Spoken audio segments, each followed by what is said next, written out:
Baik, terima kasih pemirsa. Masih kembali di Damai Indonesiaku dengan tema yang sangat menarik sekali, melatih diri untuk ikhlas. Nah, ini memang harus kita sering latih, kita sering biasakan apa yang menjadi kehidupan kita, yaitu terus untuk ikhlas. Nah, di sesi tanya jawab ini kami persilahkan ada para jamaah yang sudah siap pertanyaannya. Insya Allah nanti akan dijawab terlebih dahulu oleh Kiai Haji Abdul Wahab. Kami persilahkan Bapak Ahmad Kusnadi. Silakan boleh berdiri untuk nanti diajukan pertanyaannya. Oke, baik, terima kasih. Baik, terima kasih. Begitu saja Pak Kusnadi, silakan. Assalamualaikum warahmatullahi wabarakatuh.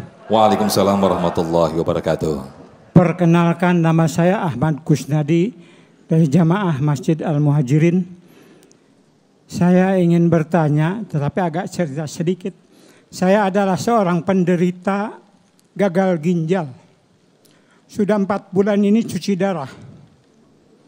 Yang mau saya tanyakan, waktu saya cuci darah, ada yang berpendapat bahwa waktu cuci darah itu ada satu zat yang dimasukkan ke badan kita, sehingga ada perdebatan di antara jamaah bahwa waktu cuci darah tidak usah berpuasa. Barangkali itu saja Ustadz yang kami tanyakan, mohon pencerahannya. Terima kasih. Assalamualaikum warahmatullahi wabarakatuh. Waalaikumsalam warahmatullahi wabarakatuh. Namun sebelumnya Pak Kusnadi, dengan kondisi yang saat ini, apakah Pak Kusnadi juga ikhlas Pak? Ikhlas. Masya Allah. Nah, mungkin ada 2 pertanyaan yang bisa saya tangkap, Kiai Haji Abdul Wahab, bagaimana dengan hukum puasa ketika kita harus cuci darah, dan mungkin lebih dari itu berkaitan dengan tema kita, dengan kondisi penyakit yang mungkin tidak hanya didera oleh Pak Kusnadi, mungkin orang lain yang juga mendapatkan musibah ataupun sakit yang sangat berat. Ini bagaimana kita menerima dengan ikhlas ini? Kiai Haji Abdul Wahab, silakan.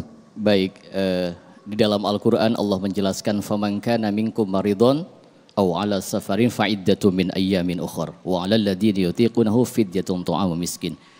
Jadi orang yang kena kewajiban puasa boleh dia tidak berpuasa apabila dalam keadaan sakit. Apalagi sakitnya sakit berat dan kondisinya sudah tua. Jadi kalau kondisi sudah tua dan sakitnya sakit berat, yang kalau puasa itu justru malah menimbulkan madarat dan penyakit yang lebih berat, maka dia wajib mengqadha puasanya. Tetapi kalau mengqadha puasa pun tidak mampu, maka dengan membayar fidyah. Ujungnya adalah yuridullahu bikumul yusra wala yuridu bikumul usra. Allah itu menghendaki kemudahan. Ibadah itu dikehendaki oleh Allah kemudahan, dan Allah tidak menghendaki kesukaran. Yang kedua, setiap kita itu pasti diberikan ujian oleh Allah. Wala nabluwanakum bisyai'in minal khauf wal ju' wa naqsin minal amwali wal anfus wath thamarat wa basyiris sabirin. Setiap kita pasti diberikan ujian. Semua yang terlahir ke muka bumi ini pasti diberikan ujian. Baik ujian sakit, ujian kemiskinan dan lain sebagainya. Namun Allah berikan kita agar menjadi manusia yang ikhlas. Ikhlas itu tetap kita harus belajar. Karena ikhlas itu berat ya Bu ya. Jadi kita harus belajar. Bahkan seorang imam Amriti mengatakan fanas alul manana ayyujirona minar riya mudhaifan ujurona. Sampai seorang pengarang kitab saja ketika selesai mengarang kitabnya, maka beliau berkata, ya Rabb, jadikanlah kami ini orang yang ikhlas dan jangan sampai kita ini pamer dan ria dengan apa yang Tuhan berikan kemampuan kepada saya. Maka ikhlas itu bukan hanya berarti bersih, tetapi ikhlas itu dari sesuatu yang bersih. Dan kita ada kotoran-kotoran di dalam hati kita. Ikhlas itu adalah upaya untuk membersihkan kotoran-kotoran yang ada di dalam hati kita. Yang tadinya pamer, ria dan sebagainya, kita bersihkan. Agar niatan kita itu tertuju hanya untuk Allah Subhanahu wa Ta'ala. Demikian. Baik Kiai Haji Abdul Wahab, apa yang dirasakan oleh jamaah kita Pak Kusnadi khususnya itu sakit gagal ginjal, bagaimana agar kita diberikan keikhlasan. Nah, mungkin yang terdekat kayak ya, apa yang dirasakan atau ditimpa oleh guru saudara-saudara kita di Garut, Jawa Barat, yaitu musibah gempa berkekuatan 6,2 magnitudo. Nah, mungkin sedikit motivasi untuk saudara-saudara kita di Garut yang saat ini ditimpa musibah gempa. Silakan Yai. Baik, untuk saudara-saudara kita yang di Garut yang kena musibah gempa, satu, yang pertama harus bersabar. Karena setiap ujian yang Allah berikan itu tidak akan mencapai apa yang manusia itu mampu untuk lakukan.